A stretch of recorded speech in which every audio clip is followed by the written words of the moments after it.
Hi everyone, thanks for watching. This is Ancient Greek Comedy. My name is Maggie Miles and this is Lit 372. Now, what was ancient Greek comedy? Aristotle says that comedy represents men as worse than they are in real life, whereas tragedy shows the better.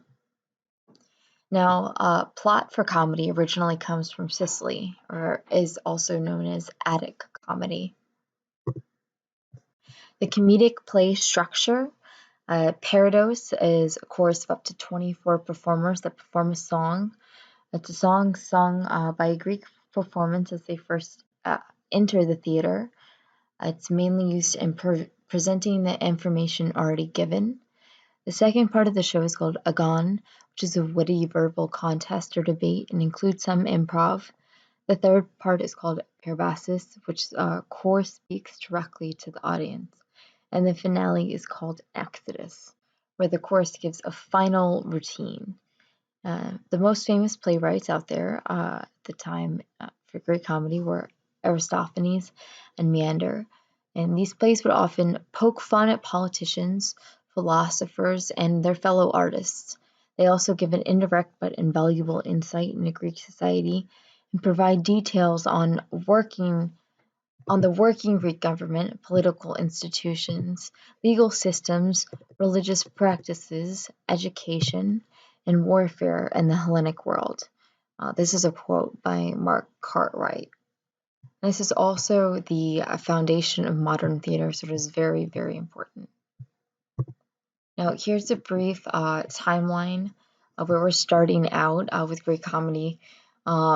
The life of Greek poet Aristophanes starts at 426 BCE, but I'm gonna show a video of a really good YouTuber that kind of has an overview of all of these important Greek playwrights and their significance. But if we continue on to 414 BCE, we see the birds by Aristophanes is first performed, and then in 405 BCE, the frogs by Aristophanes, which is quite a funny play. And then from 368 BCE to 263 BCE, the life of Greek comic poet Philemon begins.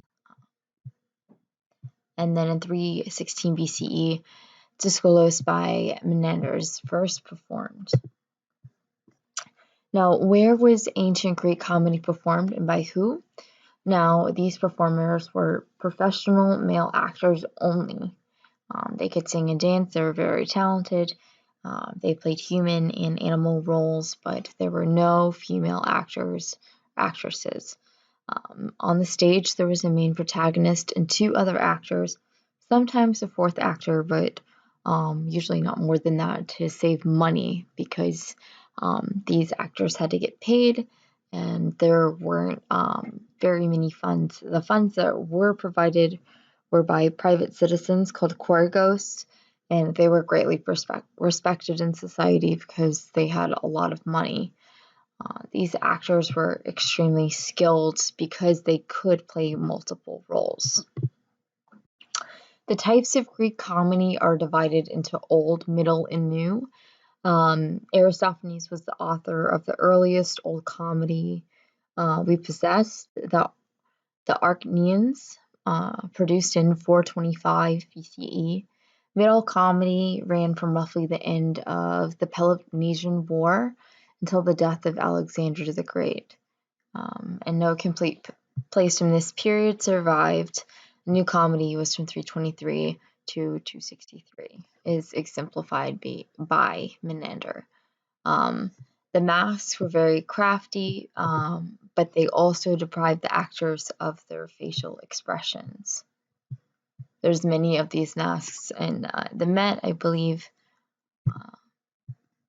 Costumes were another part of the performance, which are also the masks, but they also wore tunics, which would reveal a false and exaggerated phallus, and they're detailed on many scenes in Greek pottery, which you can kind of see here.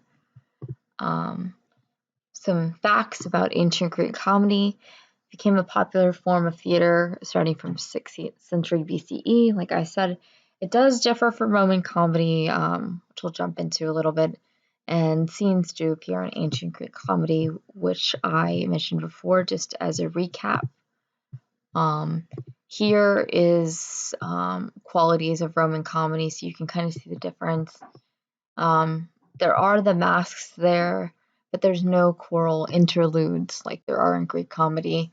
There's more of an absurd slapstick comedy and more sexual humor. There's not a lesson that's trying to be taught, which would be this, hubris is a common theme. Now, where were these performed? In open-air theaters called theatrons. They were open to the male population.